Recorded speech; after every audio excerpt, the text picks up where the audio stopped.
sunlight actually came out today. Tons of people outside too, I guess because of that. And with that in mind, what's going on today? It's kind of interesting reading this one where the New Year's is coming, and apparently, according to this company, there's going to be more tactical drones out there. Of course, they produce them.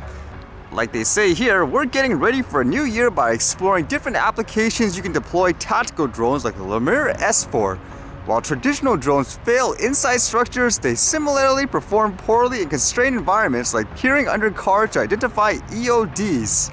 Is there anything specific in terms of, I guess, tactical use? Well, according to this, I guess it will be used for things such as bomb squads. This one says drone utilization at bomb squad operations. Drones can assist EOD operators in several ways, from searching under suspicious vehicles to detecting audible sounds of explosive devices for analysis. With an increase of drone use in law enforcement by SWAT teams, traffic units, and dedicated drone squads, you might think that the ceiling has been reached for police deployment of drones. That is far from the case. A new application now emerging is the use of drones by bomb squads or explosive ordnance divisions. The quick deployment of drones on scene by either a bomb technician certified as a Part 107 pilot or dedicated drone support personnel could be critical in determining the best course of action to take. It's interesting as they show you all these pictures and stuff on how they would use the drone, for example, I guess, under vehicles.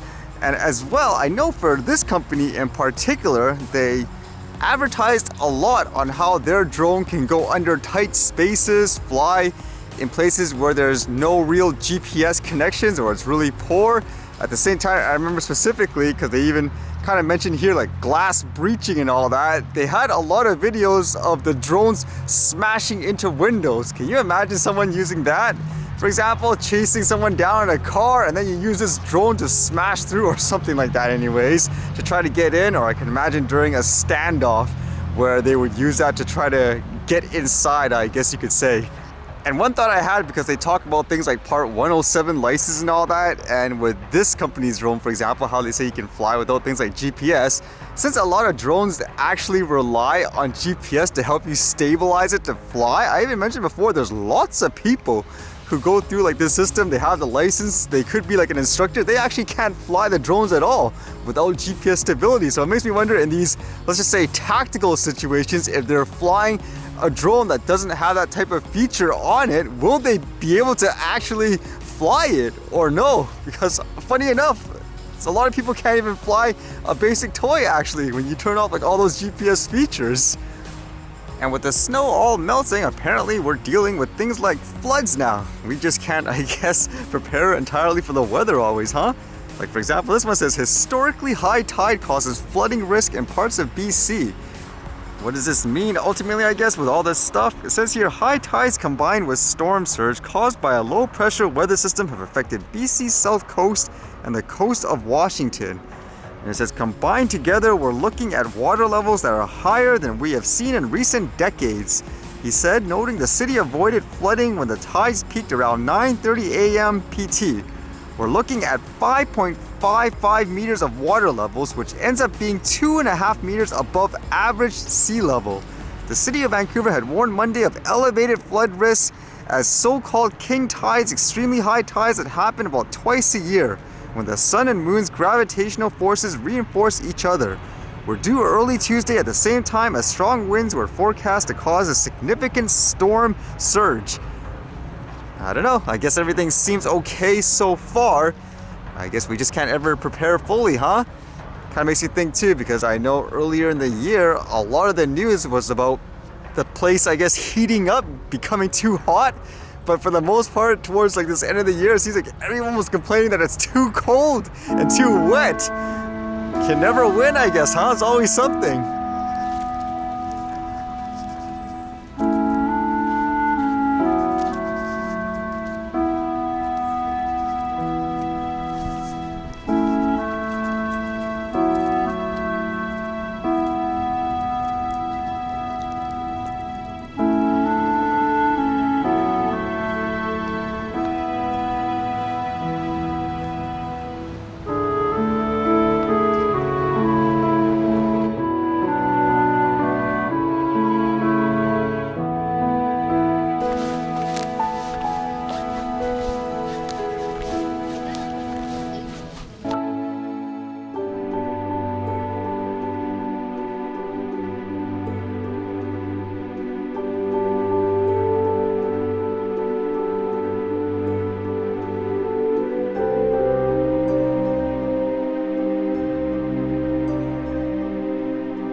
Alright, see you guys later.